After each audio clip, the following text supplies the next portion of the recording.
Assalamualaikum warahmatullahi wabarakatuh.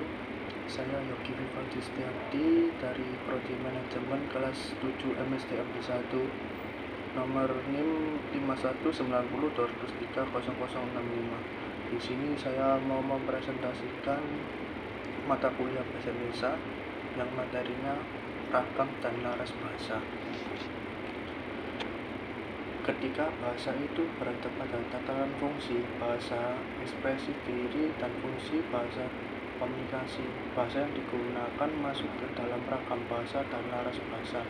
Ragam bahasa adalah variasi bahasa yang terbentuk karena pemakaian bahasa. Pemakaian bahasa itu dibedakan berdasarkan media yang digunakan, topik pembicaraan, dan sikap pembicaraannya. Di pihak lain, laras bahasa dimaksudnya kesesuaian antara bahasa dan fungsi pemakaiannya. Fungsi pemakaian bahasa lebih diutamakan dalam laras bahasa daripada aspek lain dalam ragam bahasa. Selain itu, konsepsi antara ragam bahasa dan laras bahasa saling terkait dalam perwujudan aspek komunikasi bahasa.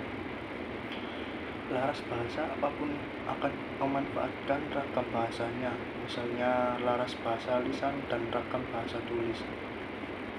Ragam bahasa dalam Kamus Besar Bahasa Indonesia (KKBI).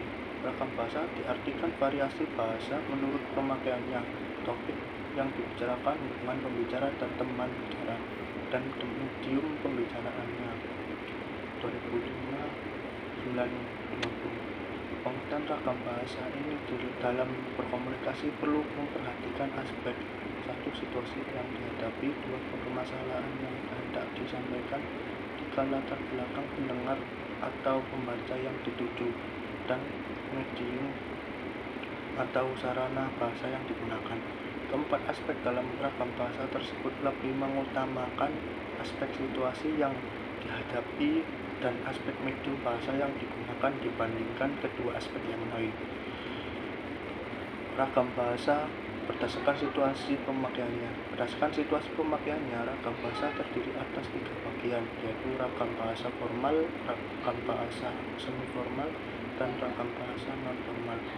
Setiap ragam bahasa dari sudut pandang yang lain dan berbagai jenis laras bahasa diidentifikasikan ke dalam situasi pemakaiannya. Misalnya, ragam bahasa lisan diidentifikasikan sebagai ragam bahasa formal, semi-formal, atau non-formal.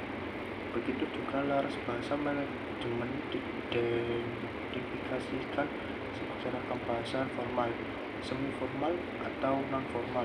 Ragam bahasa formal memperhatikan kriteria berikut agar bahasanya menjadi resmi.